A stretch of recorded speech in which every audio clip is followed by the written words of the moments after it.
is part of your destiny, right? It's not a Wednesday we rush by, because when we rush by, I'm not going to preach. When we rush by moments, we rush by moments that could be tailor made for our destiny. For our destiny. Two people I love and two of my faves. That's right, Nichelle. That's right. I had a conversation with Linky Love earlier, and I just saw a red dot. Okay, no. Had a conversation with Linky Love earlier, and she said, Nichelle's the one who put me on to you. And I was like, Nichelle's a great supporter. That's why. Nichelle, you're going to get a phone call soon about something that's happening, you and your husband. You're on a list of something that's happening, and myself and another person, need your presence there. So get ready for that phone call. So I'm excited about what's coming, excited about this conversation.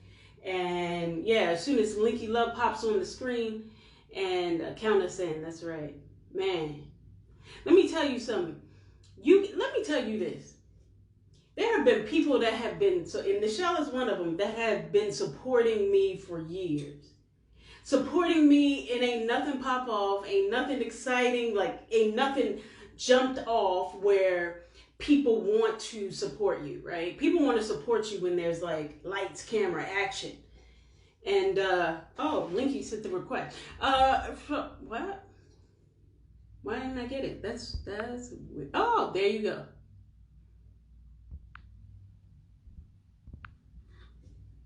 No answer from live video guests. Okay. I'm gonna do it one more time.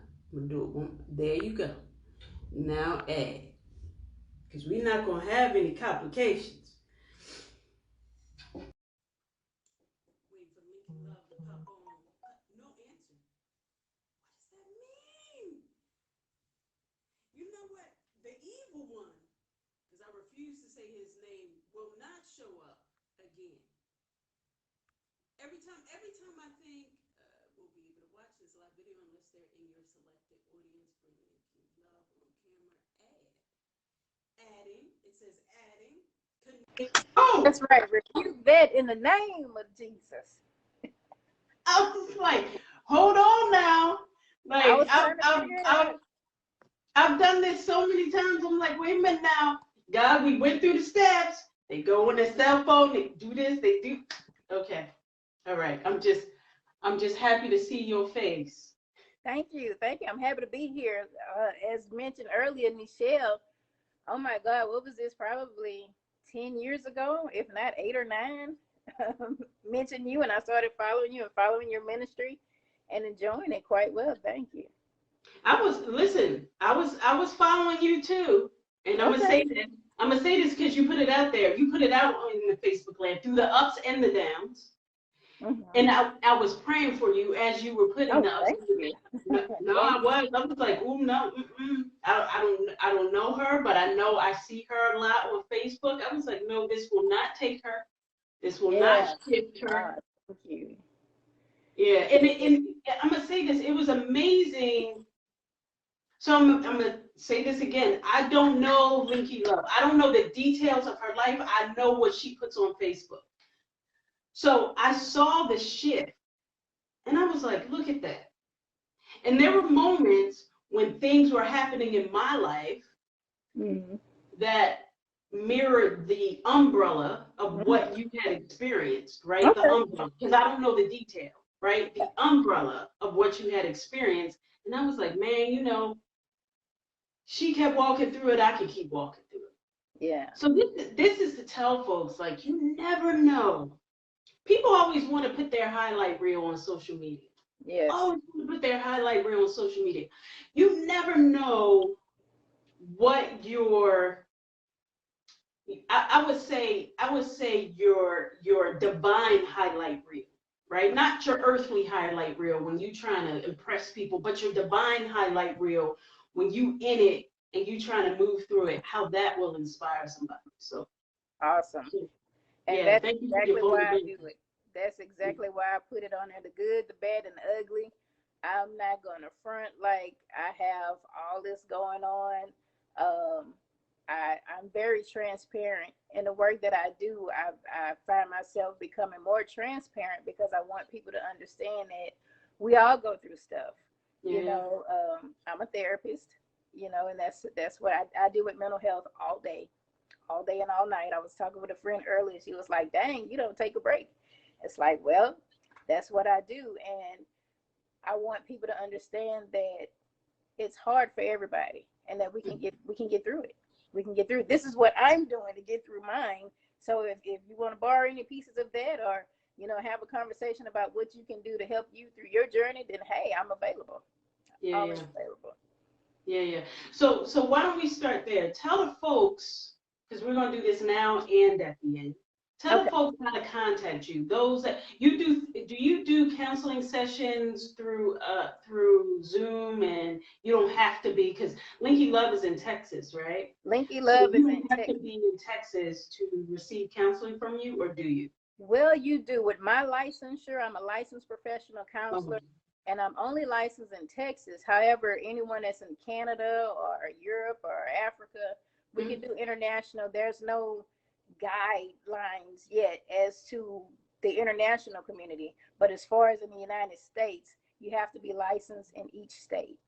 So Okay. hopefully, with COVID and telehealth being a thing, we have been pushing for reciprocity to be able to just let our license be national, and we can practice wherever we need to, because we take a national exam. So it would make sense, but you know, hopefully soon.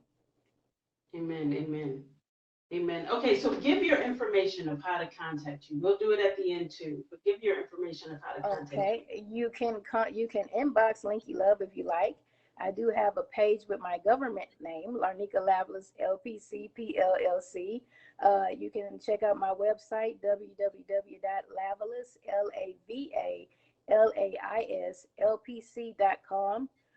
or you can email me at info@lavalaslpc.com.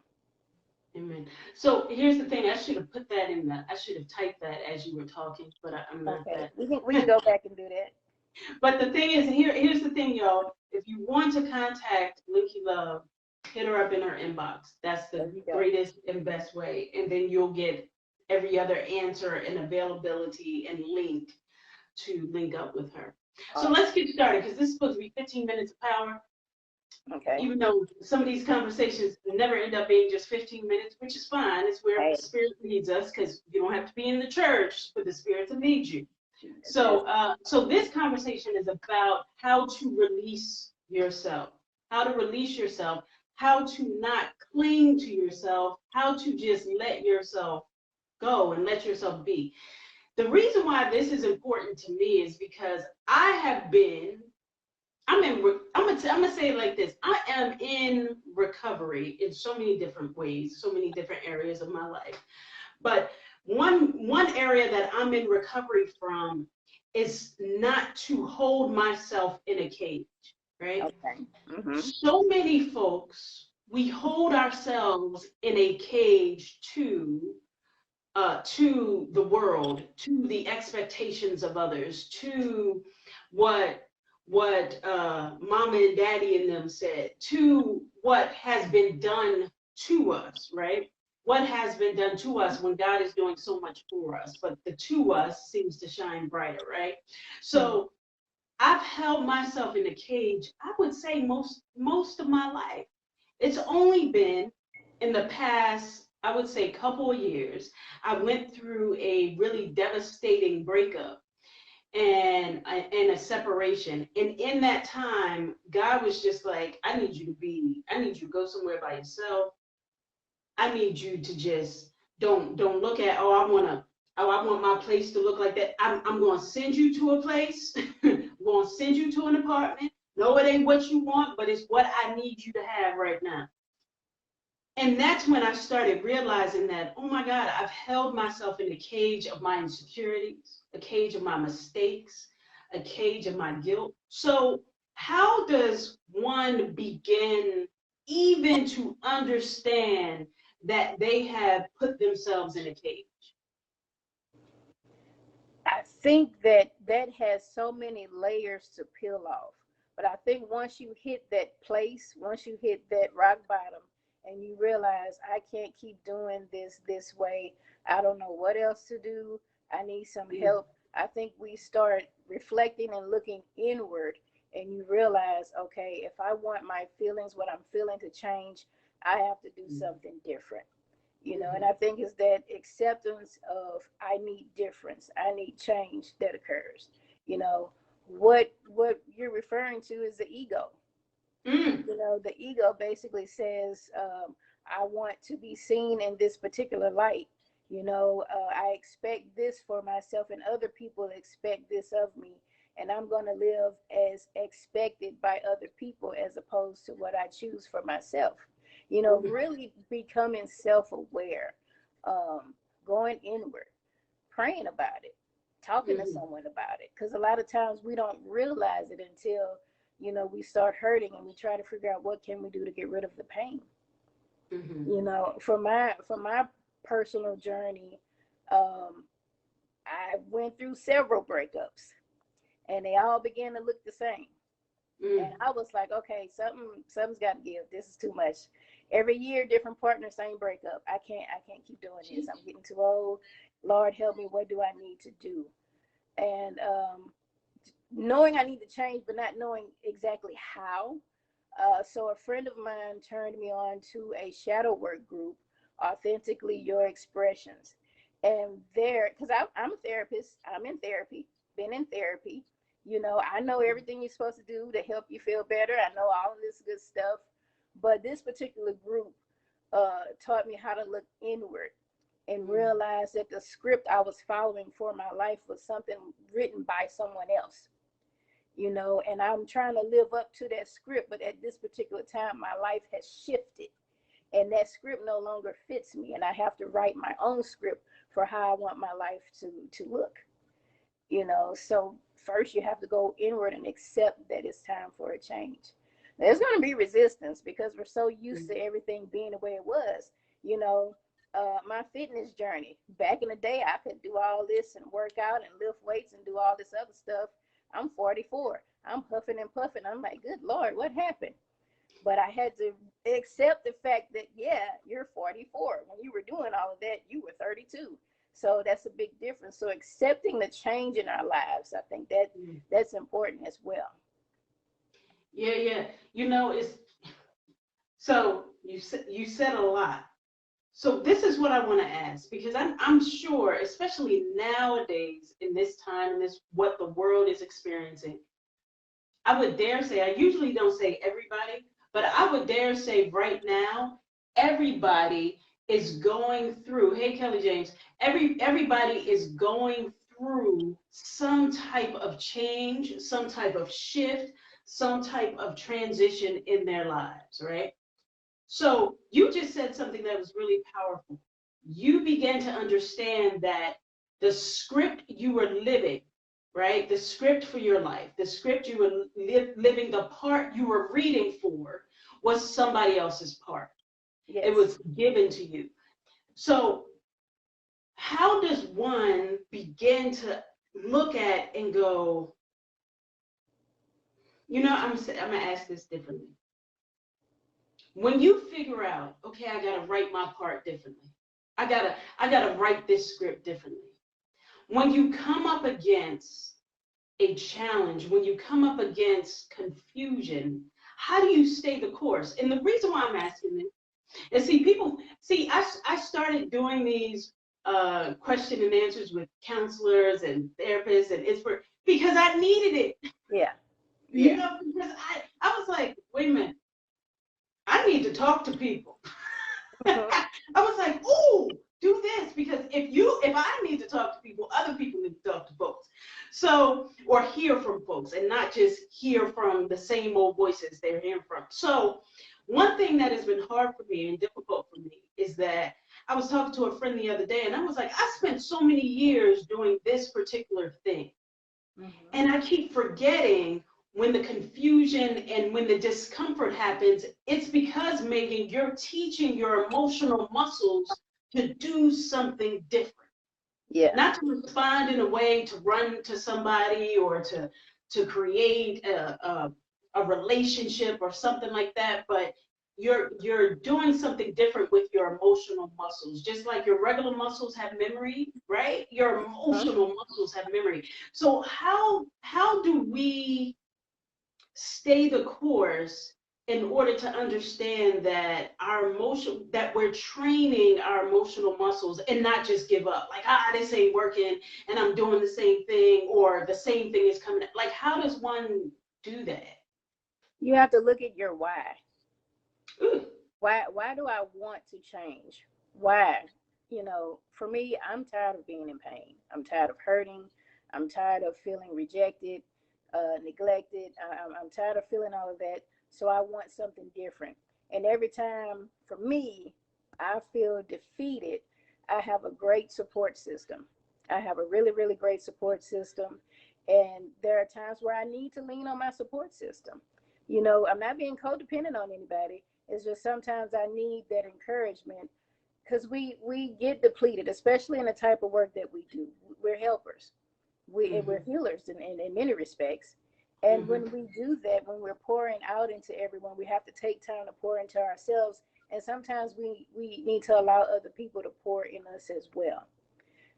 So understanding your why, having your support system, and the continued motivation. Having a spiritual life is important, whatever that looks like for you. That's really important. Talking to spirit, getting guidance, motivating yourself, affirmations, positive self-talk, setting your intentions for the day, meditating, intentionally doing things to show love for yourself is something that I have found truly, truly helpful. And I've been preaching it before I was actually living it. Because as a therapist, self-love, self-love, self-love, self-love, and I was hating myself. And I had to come to terms with that and, like, you know what, you say this, but what are you going to do about it? And now I'm in the doing. I'm in the doing stage of that. Yeah. I've been a minister and, like, talking and inspiring people since, so I'm over 40. I'm 43. Since I was, like, in my late 20s. I always thought I loved myself. I love myself. I did not. Oh my! If you look at the choices through my life, it's like you can tell that I truly did not love myself. And when you said you have to be intentional about loving yourself, this is a daily practice for me. It's a moment by moment. Like, I feel it now when I'm not practicing falling in love with myself, right? And one of the things I have to say, and you said the word that caused me, that was a barrier for me to fall in love with myself, is codependency, right? Yeah. I'm putting all my business out in the street right now. It's codependency. And there are a lot of people in the world who are codependent, So I read this book, and I tell folks, a lot of folks, to read this book. It's called Codependent No More. It's been translated many different times. Have you've heard of this book? Yes, I listened to the audio a couple years ago, and still was codependent. And it had to click. That day came, that day of reckoning, that all of that stuff that I learned and taught other people, is like it all came to a head. Like, what are you doing differently? You want something different, but what are you doing different? You read that book. Actually, a client turned me on to that book. And when I was listening to it, it was like, that looked like me. Maybe that's not me. No, shucks, I guess it is me. Had to come to terms with accepting, like, yeah, that's me. That's what I've been doing. Yeah, a therapist of mine told me to read that book. And it's funny, I got through the first 4 pages when they go, here is how you know you're codependent. And I got through the first 4. I closed the book. I had a headache. I said, what is going on in my life? Why didn't I know this? What have I been doing? How badly have I been hurt? Like, I recognized, like, damn it, Meagan, you are codependent to the 10th, 20th, and 30th power, right? And I have to say, can I just say this? A lot of folks who are in healing positions or jobs have a great deal of codependency in their nature, right? So the thing is, how do if someone is codependent, how can they tell as they go along their healing journey? How can they tell the difference between them being, oh, I'm not being codependent and I'm just understanding what I need to have to bring into my life? Because I remember a friend of mine called me and said to me, she said, I don't understand if this stage of my healing, if when I reach out to someone, if I'm being codependent, or this is just what I need in my life. Like this is just somebody I need to hang with right now, or this is just, I don't understand the difference, right? And we had a long conversation about it. I don't know if I don't know if it was, valuable, Yeah. but how does one realize whether they're being codependent or whether they're just, I'm just healing, I'm just reaching out? If that person was to go away, would you be okay? Oops. Not if they die. No, hold on. Don't sing no more, because I'm about to throw the phone. Okay. Wait, hold on. If the person, Jesus, Okay. I don't want this truth right now. If the person was to go away, would you still be okay? Okay, go ahead. Not them passing away or anything like that, because Right. nobody wants anybody to pass. But would you be okay? Are you depending on them to help you feel better, or in that moment you just need that boost of what you already know to help you? It's like, I know that, and you're right. You're confirming what I know I already need to do. Versus, I need this person to help me feel better. Yes, I'm healing, but I need a word from this person. Just hearing their voice, just seeing their face, I need them to help me feel better. And sometimes we can get caught up in that. So we just have to be careful. If we find that our codependency has shifted from one person to the next, we need to recognize that and do what we have to do to discontinue that. It doesn't mean cut people off. Just understand, like, I'm being too dependent on this person. Let me pull back and make certain that I'm filling my own cup and not holding my cup out for them to fill for me. Right. So okay, so now let's go into the gospel, since you mentioned the gospel. Filling the cup. Okay. Right. Right. Wait, let me catch my breath from your last answer, because okay. Okay. Because that's part of my healing. That's really part of my healing, is that how I begin to recognize if I'm being codependent is if this person were to go away. And sometimes I have to, I spend a couple of days by myself. If I talk to someone, I don't talk to them long. If I go over someone's house, it's a family member's house, and Yeah. then I just spend this amount of time. But it is so, when you're in recovery from codependency, it's difficult, right? Oh And yeah. it's challenging, but when you move through it, it's like, oh shoot, I am whole, right? With my own being. But part of the wholeness is understanding that you can fill your cup. Yes. And Yes. we are in a society, I don't know if you agree with this, but we are in a society that looks totally outside of ourselves to fill our cup. Oh yeah. Social media is about filling your cup with someone else's stuff, Mhm. right? It's Mhm. all about that. TV, everything shows you, commercials Yeah. tells you that your cup isn't filled. Go out, go to Burger King, buy this car, buy this outfit, and then your cup will be filled. Mhm. So how can someone begin a discipline to help to fill their own cup, right? What does a discipline, or can you give a sample discipline of what that may look like of filling your cup? A good friend gave me this advice a couple times before I got it right. Taking yourself out on a date. Mm. Being intentional with loving on yourself. Eating a meal for you, like for Valentine's Day. A friend of mine told me about going to a restaurant, real kind of nice, pricey restaurant, and I did that for myself. Where I would pour into other people, I turned that cup over and pouring it back into myself. So doing things like that, taking time for me, being okay with being alone. I'm an introvert. So, I mean, that part's okay. But when it comes to relationships, I found myself jumping from relationship to relationship, not intentionally, but it seemed like it was just happening. Every time I said, I'm going to heal, I'm healing, somebody showed up and they said, Wait, hold on. I think hold on 1 minute. You're breaking up. Go ahead. Say all of yeah, that there was again. a call that came through.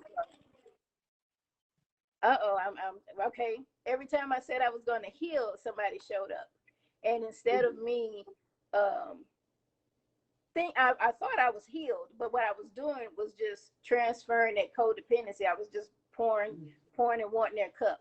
So now I'm at a place where I'm pouring into myself.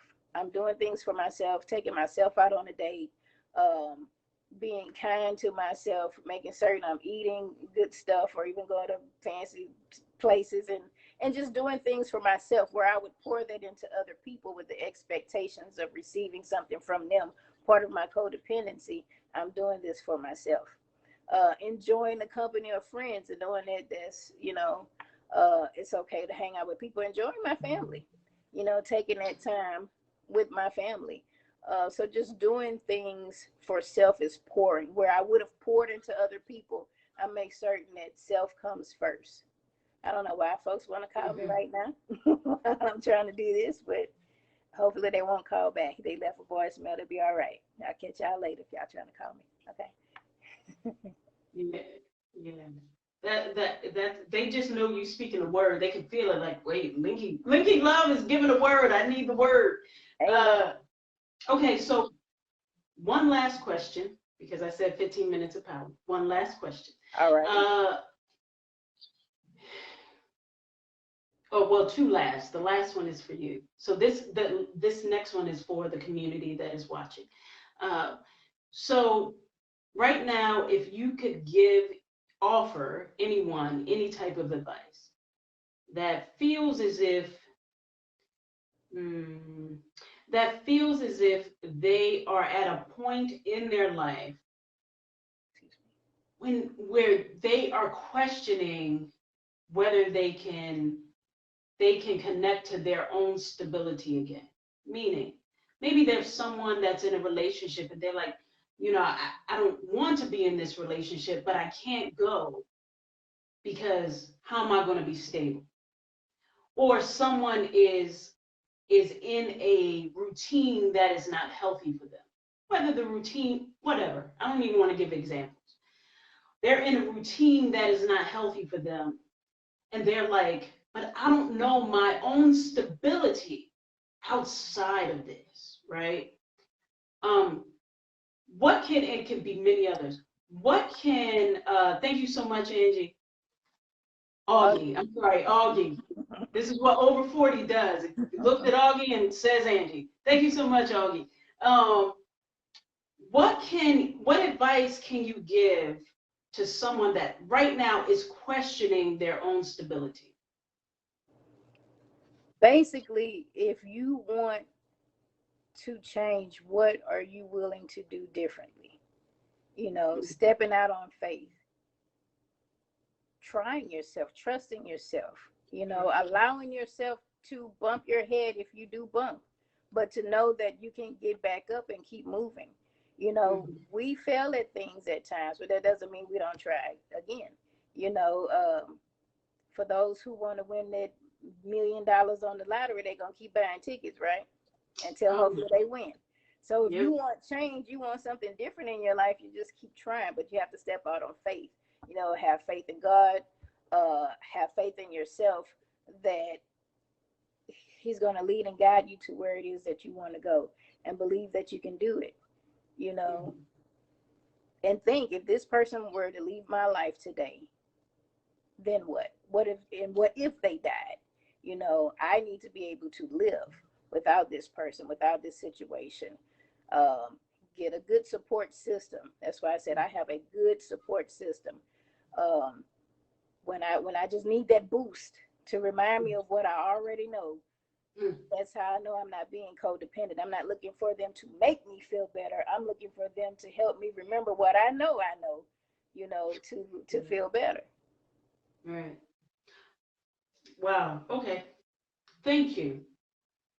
Thank you for your time. Thank you for your wisdom. So this is the question that I have for you, where the community, where the spiritually chosen community can stand in the gap for you. Okay. Is there something that we can be praying for you over the next 7 days? Whatever it is, whatever it is. Is there Okay. something that we can be praying for?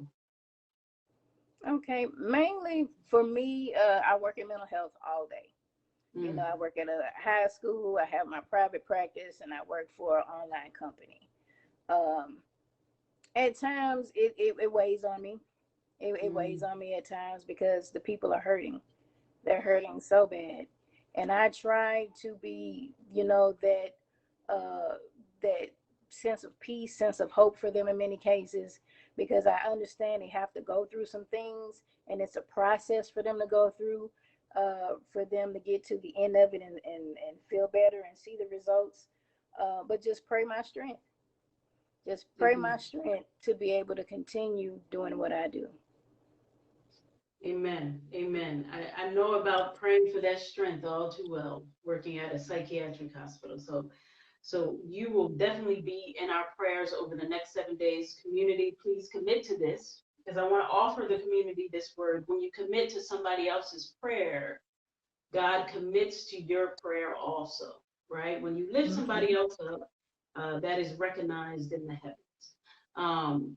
So let's commit to praying for Linky Love over the next 7 days for her strength. For her strength. Thank you. Thank you so much. I appreciate you. I'm gonna tell y'all. I'm gonna tell on myself, folks. I'm gonna tell on myself is that the way I reach out to people that decide to come and talk to me, you know, it's a very haphazard, very janky sort of way. But that is the season of my life. It doesn't stop me from doing what I've been called to do. I just pray that God allows excellence to shine a light, and people go, okay, I'll do it. You know. So thank you so much. Thank you for showing up. Thank you for being Thank here. you. I know you helped somebody. I know you did. Thank you. I appreciate it. I'm honored to be on this platform. Thank you so much. Yeah. Thank you. So I want everybody who isn't part of the Spiritually Chosen community, text Spiritually Chosen at 267-500-8884, and you will find out what we're doing. So that's 267-500-8884. Linky love, many blessings, everyone on this live that will watch later, and that will be where seeds are planted in their life. Many blessings to you, and don't give up. Don't give up. All right, my dear. Many blessings. All righty. Thank you. All right. Peace, y'all.